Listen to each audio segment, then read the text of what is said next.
ইফতারে একসঙ্গে প্রায় ৩৫,০০০ মুসল্লি এখানে কিন্তু নামাজ আদায় করছেন। আজ জাতীয় মসজিদ বায়তুল মোকাররমের খতিব মুফতি মোহাম্মদ আব্দুল মালেক তিনি কিন্তু এই প্রধান জামাতের ইমামতি করছেন।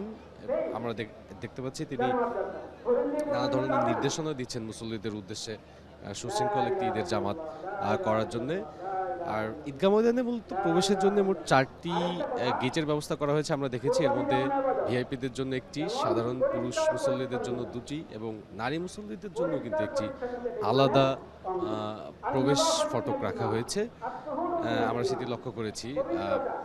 আমরা সেখানে দেখেছি যে সব ধরনের ব্যবস্থা সম্পন্ন করা হয়েছে এবং আধুনিকভাবে ঈদগাহ ময়দানে মুসল্লিরা এই গরমের বিষয়টি কেউ গুরুত্বভাবে করা হয়েছে আমরা দেখেছি। এবং যারা বয়োবৃদ্ধ রয়েছেন তাদের জন্য বা যারা শারীরিকভাবে একটু অসুস্থ রয়েছেন তাদের জন্য কিন্তু তৎক্ষণাৎ মেডিকেল টিমের ব্যবস্থা করা হয়েছে। আমরা সেটি দেখা হয়েছে এবং আমরা দেখেছি যে ফায়ার সার্ভিস, সিভিল ডিফেন্সের পক্ষ থেকেও কিন্তু অগ্নি নির্বাপন ব্যবস্থা রাখা হয়েছে। প্রাথমিক চিকিৎসা সেবা তো রয়েছে, তার পাশাপাশি ভ্রাম্যমাণ টয়লেট, বৃষ্টির পানি নিষ্কাশনের ব্যবস্থা এবং পানি নিরোধক সামিয়ানারও কিন্তু ব্যবস্থা করা হয়েছে। আমরা দেখেছি এখন মূলত 7:30টার জামাতকে কেন্দ্র করে সব মুসল্লিরা সারিবদ্ধভাবে দাঁড়িয়েছেন এবং সেখানে আমরা দেখেছি যে এই মুহূর্তেই কিন্তু প্রবেশ করলেন রাষ্ট্রপতি মোহাম্মদ শাহাবুদ্দিন এবং তাকে দাঁড়িয়ে সম্মান প্রদর্শন করার বিষয়টি আমরা লক্ষ্য করেছি। রাষ্ট্রে যেহেতু অত্যন্ত গুরুত্বপূর্ণ সব ব্যক্তিবর্গ রয়েছেন সামনে, সেই জায়গা থেকে আমরা দেখতে পাচ্ছি যে রাষ্ট্রপতি, প্রধানমন্ত্রীর ঈদ জামাতকে ঘিরে সব ধরনের নিরাপত্তা রাষ্ট্রের যে বাহিনীগুলো রয়েছে, এর পাশাপাশি সাধারণ মুসল্লিদের নিরাপত্তায় আমরা দেখেছি যে স্বেচ্ছাসেবী সংগঠনের বিভিন্ন সংগঠনের যারা রয়েছে তারা কিন্তু তাদের দায়িত্ব পালন করছেন। এবং আমরা মূল ফটক থেকে শুরু করে এই প্রধানমন্ত্রীর যে সারি, অর্থাৎ যে মূল সারি, সে পর্যন্ত আমরা দেখেছি অত্যন্ত মুসল্লিকে বা প্রত্যেকটি সাধারণ মানুষকে কিন্তু নানাভাবে নিরাপত্তা নিশ্চিতের আমরা সেটি লক্ষ্য করেছি। এবং সারা বিশ্বের মতো অত্যন্ত ভাব গম্ভীর্যের মধ্যে দিয়ে আজ আত্মশুদ্ধির যে পবিত্র ঈদুল আজহা সেটি পালন করছে বাংলাদেশের মুসলিম সম্প্রদায়।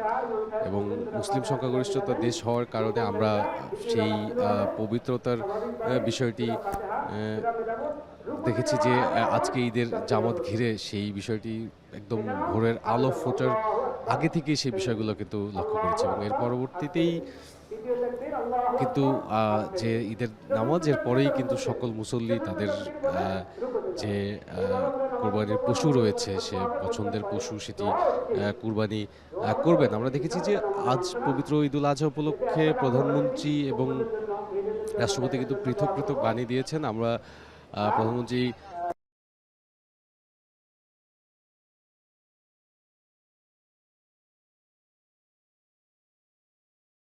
শান্তি সম্প্রীতির একটি বাংলাদেশ বিনির্মাণের কিন্তু তিনি বারবার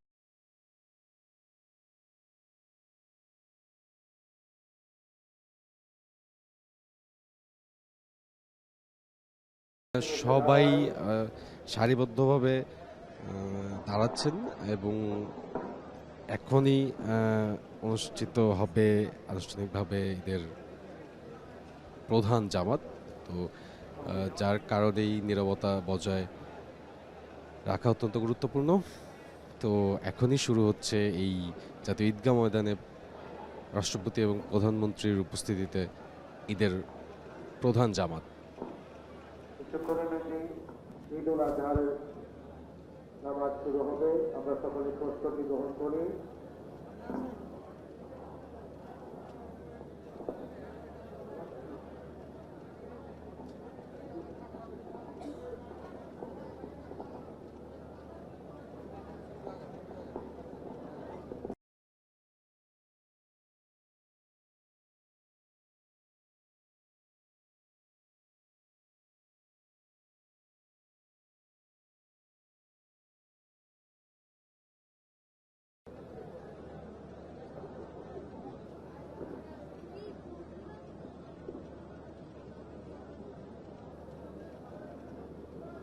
এখানে মেহরাবের সামনে দাঁড়াবেন আপনারা না? নিজেরা তো নামাজের শরীক হবই না, ইমামের নামাজের সামনে দাঁড়িয়ে আবার শুরু হচ্ছে। মেহরবানি করে আমরা কেউ কথা না বলি, এখন নামাজ শুরু হবে, কেউ কথা না বলি, মেহরবানি করে।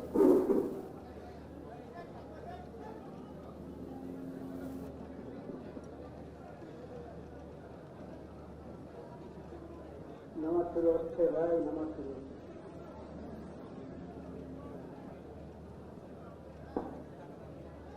আল্লাহু আকবার, আল্লাহু আকবার।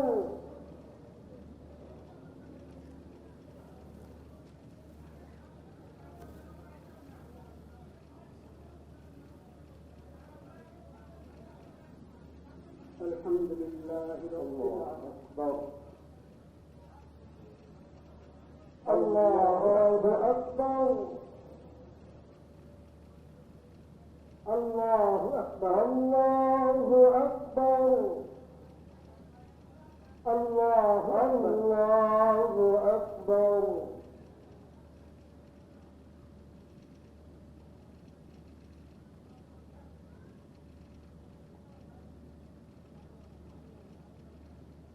الحمد لله رب العالمين الرحمن الرحيم مالك يوم الدين إياك نعبد وإياك نستعين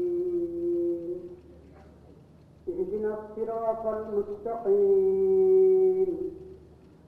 صراط الذين أنعمت عليهم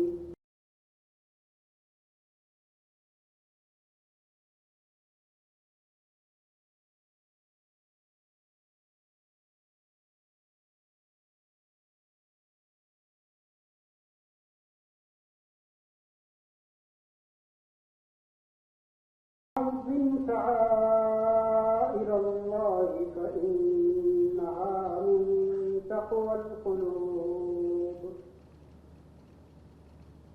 لكم فيها منافع إلى أجل مسمى ثم محلها إلى البيت العتيق ولكل أمة جعلنا منسكا ليذكروا اسم الله على ما رزقهم من بهيمة الأنعام فإلهكم إله واحد فله أسلموا وبشر المخبتين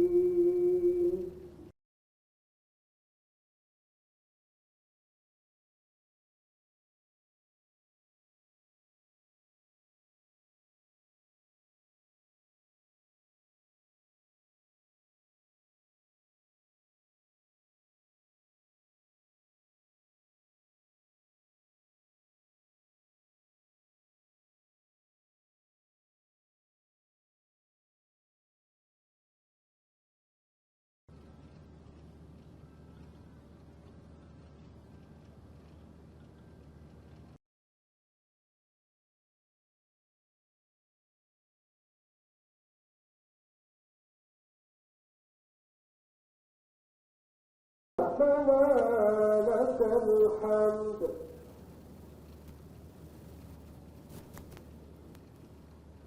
الله الله أكبر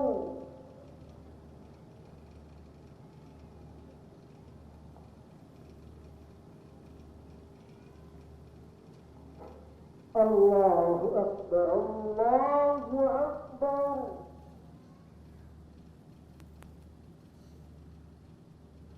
الله أكبر الله أكبر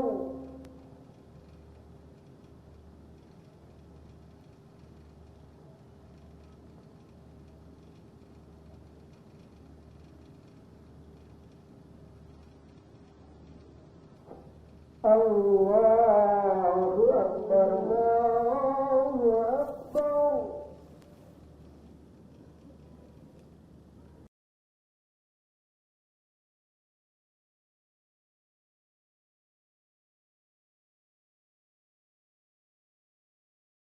الدين إياك نعبد وإياك نستعين اهدنا الصراط المستقيم صراط الذين أنعمت عليهم غير المغضوب عليهم ولا الضالين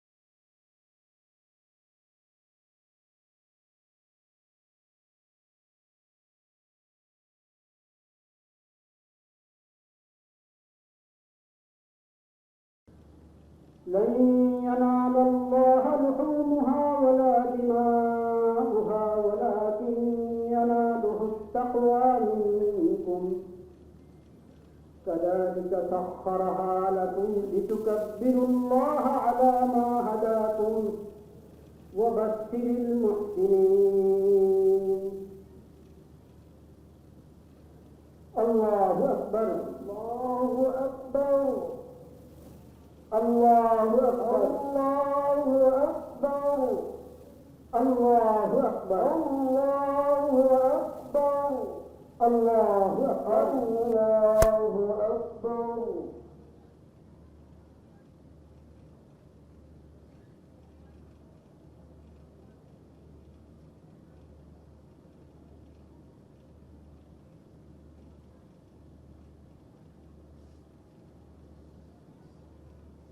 سمع الله لمن حمده ربنا لك الحمد الله الله أكبر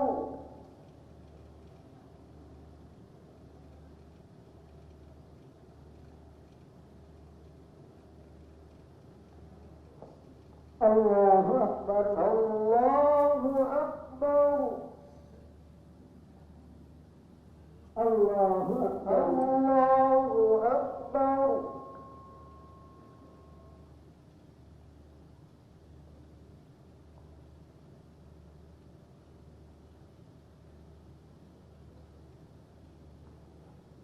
الله أكبر الله أكبر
رحمة الله الله أكبر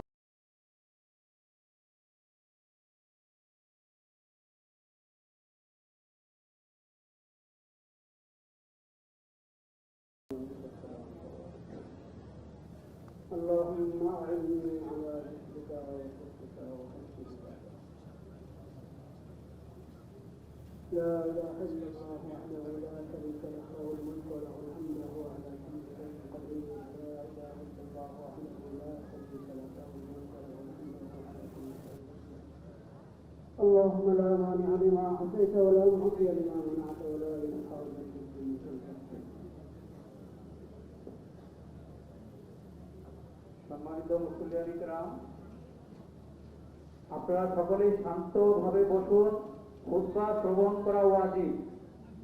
এখন খুতবা পরিবেশন করছেন বাইতুল মোকাররম জাতীয় মসজিদের সম্মানিত খতিব মুফতি মোহাম্মদ আব্দুল মালিক হাফিজাহুল্লাহ। الله أكبر لا إله إلا الله والله أكبر ولله الحمد. الله أكبر لا إله إلا الله والله أكبر ولله الحمد. الله أكبر لا إله إلا الله والله أكبر ولله الحمد. الله أكبر لا إله إلا الله والله أكبر ولله الحمد. الله أكبر لا إله إلا الله والله أكبر ولله الحمد. الحمد لله نحمده ونستعينه ونستغفره ونؤمن به ونتوكل عليه ونعوذ بالله من شرور أنفسنا ومن سيئات أعمالنا. من يهده الله فلا مضل له ومن يضلل فلا هادي له. وأشهد أن لا إله إلا الله وحده لا شريك له وأشهد أن محمدا عبده ورسوله. أما بعد فأعوذ بالله من الشيطان الرجيم. بسم الله الرحمن الرحيم.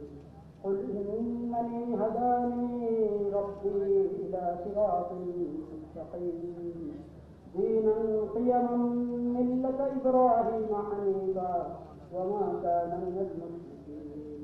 قل إن صلاتي ونسكي ومحياي ومماتي لله رب العالمين لا شريك له وبذلك أمرت وأنا أول المسلمين.